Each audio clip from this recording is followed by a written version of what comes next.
Hello friends, இன்றைக்கி நம்ம சேனலில் ரொம்பவே டேஸ்டான சன்னா மசாலா எப்படி செய்யலாம் வாங்க பார்க்கலாம். இது ரொம்பவே சூப்பராக இருக்கும். இது சும்மாவே அப்படியே சாப்பிடலாம். அது மட்டும் இல்லாமல் பூரிக்கு ரொம்ப ரொம்ப சூப்பராக இருக்கும். ஓவர் நைட் ஊற வச்சுட்டு ஒரு 4 விசில் அளவுக்கு வேக வச்சு எடுத்து வச்சுருக்கேன். அதாவது ஓவர் நைட் ஊற வச்ச கொண்டக்கடலை இது. இப்போ நான் கொஞ்சமாக கிரைண்ட் பண்ணுறதுக்காக எடுத்து வச்சுருக்கேன். இப்போ நம்ம எப்படி செய்யலாம் வாங்க பார்க்கலாம். இப்போ ஒரு பேன் வச்சுருக்கேங்க. இப்போ ஒரு பேன் வச்சாச்சு. இப்போ நம்ம இதில் கொஞ்சமாக ஆயில் ஆட் பண்ணிக்கலாம்.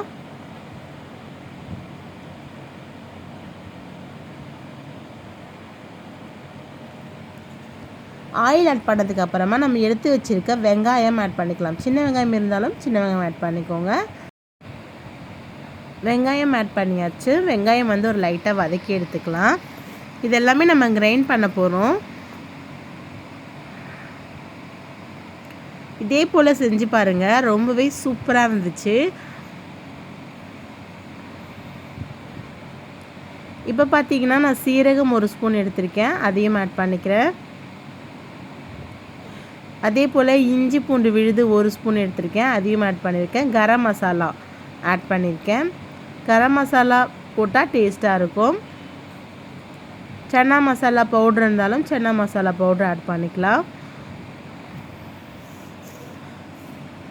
இப்போ பார்த்தீங்கன்னா கொஞ்சமாக மஞ்சத்தூளும் ஆட் பண்ணியிருக்கேன். காரத்திற்கேற்ப நீங்கள் காரம் எந்த அளவுக்கு சாப்பிடுவீங்களோ அதுக்கு ஏற்ற மாதிரி நீங்கள் மிளகாய் பொடி ஆட் பண்ணிக்கோங்க.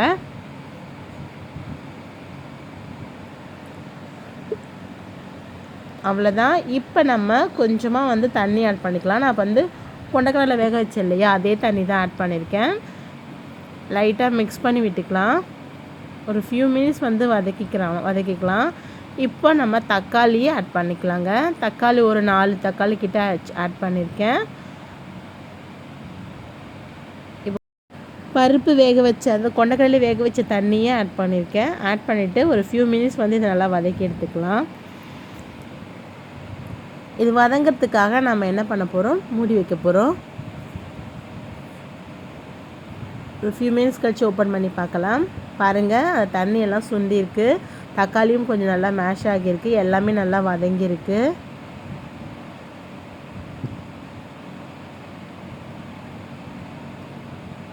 பாருங்கள், இப்போது ஒரு மிக்ஸி ஜாரில் ஆட் பண்ணிக்கலாம். இதே மெத்தடில் செஞ்சு பாருங்கள், ரொம்பவே சூப்பராக இருந்துச்சு.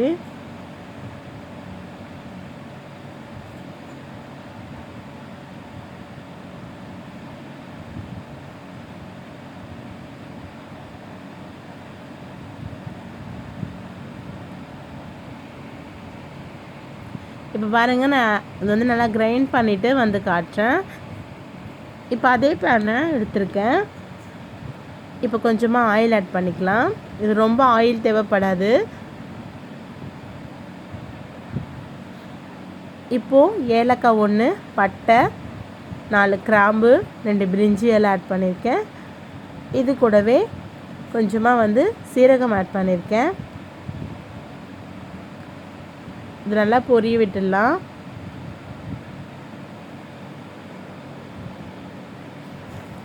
இது பொரிஞ்சதுக்கு அப்புறமா நம்ம கிரைண்ட் பண்ணி வச்சுருக்கோம் இல்லையா, அந்த மசாலாவை ஆட் பண்ணிக்கலாம்.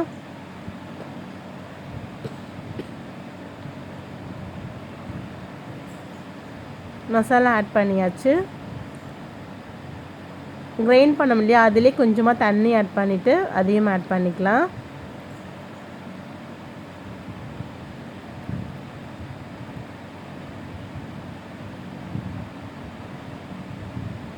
இப்போ தேவையான அளவுக்கு உப்பு ஆட் பண்ணிக்கலாம்.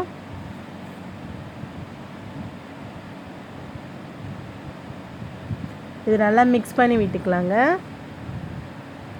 ஏற்கனவே இது மிளகாப்பொடி வாசனை எல்லாமே போயிருக்கும். ஏற்கனவே நம்ம நல்லா வதக்கிட்டு தான் நம்ம மிக்சியில் கிரைண்ட் பண்ணியிருக்கோம். இது ஒரு ஃபியூ மினிட்ஸ் நம்ம கொதிக்க வச்சிடலாம்.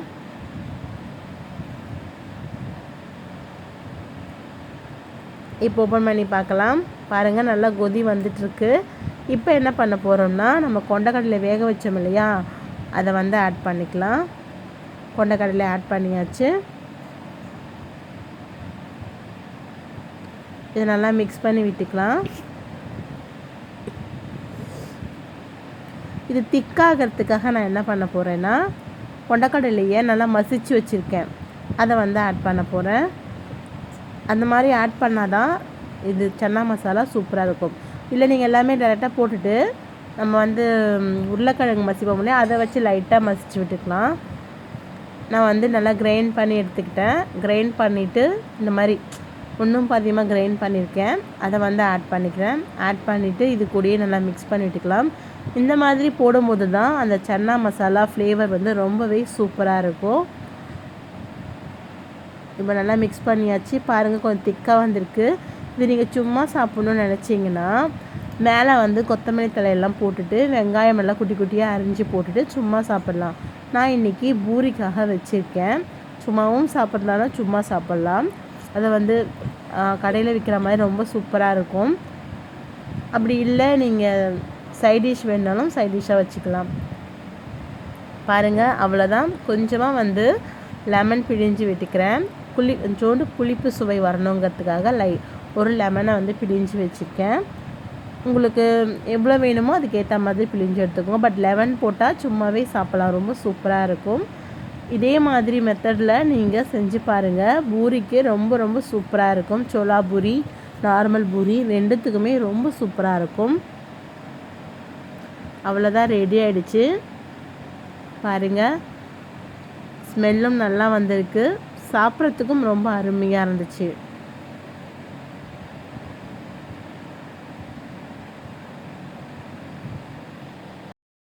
அவ்வளோதான், ரொம்பவே சூப்பரான நம்மளுடைய சன்னா மசாலா ரெடி ஆகிடுச்சு. இந்த வீடியோ உங்களுக்கு பிடிச்சிருக்குன்னு நினைக்கிறேன். பிடிச்சிருந்தா மறக்காமல் லைக் பண்ணுங்கள், ஷேர் பண்ணுங்கள், கமெண்ட் பண்ணுங்கள். மறக்காமல் கண்ணன் சமையல் சேனலை சப்ஸ்கிரைப் பண்ணுங்கள். நோயின்றி வாழ்வோம், நலமாக வாழ்வோம். மீண்டும் சந்திப்போம். தேங்க்யூ ஃபார் வாட்சிங்.